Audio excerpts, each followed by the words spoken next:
క్రీస్తునందున్న ప్రియులకు ప్రేమతో వందనాలు తెలియజేయుచున్నాను. డిసెంబర్ నెల 31వ తేదీ 2023. ఈరోజు దేవుడు మనకు చేస్తున్న వాగ్దానం ఏమిటనగా ద్వితీయోపదేశ కాండము 11వ అధ్యాయము 12వ వచనం. నీ దేవుడైన యెహోవా కన్నులు సంవత్సరాది మొదలుకొని సంవత్సరాంతము వరకు ఎల్లప్పుడూ దాని మీద ఉండును. ఆమెన్. నా ప్రియమైన సహోదరి సహోదరులారా, మనమందరము కూడా 2023వ సంవత్సరం చివరి దినమున ఉన్నాం. ఈ దినం ఆదివారం కావడం కూడా చాలా సంతోషించదగిన విషయం. ఎందుకంటే ఎలాగూ ఈరోజు ఆరాధనలో ఉంటాం. అలాగే 31వ తేదీ కాబట్టి మరి ప్రత్యేకమైన ప్రార్థనలు, ఉపవాసములు, తీర్మానాలతో దేవుని సన్నిధిలో ప్రార్థిస్తూ ఉంటాం. దేవునికి మహిమ కలుగును కాక.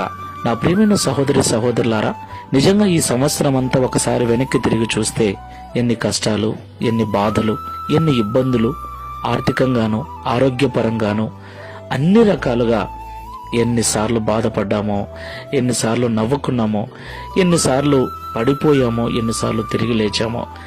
ఏది ఏమైనా దేవుని యొక్క కృప, దేవుని యొక్క ప్రేమ కనికరములు ఆయన మన మీద చూపించి అనేక అపాయముల నుండి, ప్రమాదముల నుండి తప్పించి ఈ సంవత్సరం మొదటి దినము నుండి ఈ సంవత్సరం డిసెంబర్ మాసం చివరి దినము వరకు మనల్ని తీసుకుని వచ్చాడు.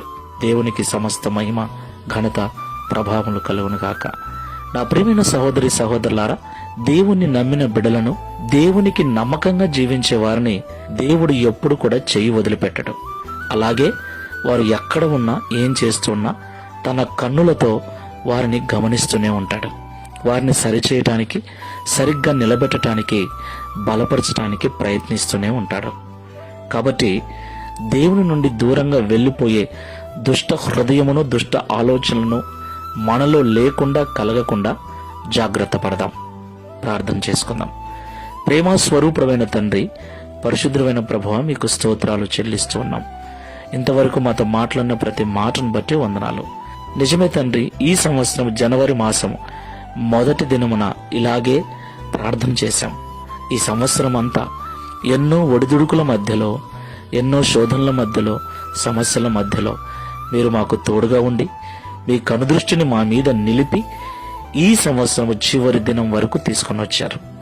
అయ్యా, మీ కనుదృష్టి నిన్ను నమ్మిన బిడ్డలపైన, నీకు నమ్మకంగా జీవిస్తున్న వారిపైన సంవత్సరాది మొదలుకొని సంవత్సరాంతం వరకు నిలిచి ఉంటుందని, వారిని కాపాడుతూ, స్థిరపరుస్తూ, నడిపిస్తూ ఉందని మాతో మాట్లాడినందుకు స్తోత్రాలు. అయ్యా, ఈ సంవత్సరం అంతా కాచి కాపాడినందుకు మరొకసారి నిండు హృదయంతో కృతజ్ఞతలు చెల్లిస్తున్నాం.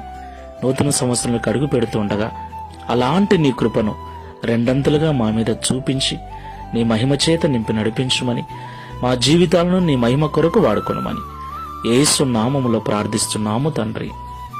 Amen. Praise the Lord. God bless you.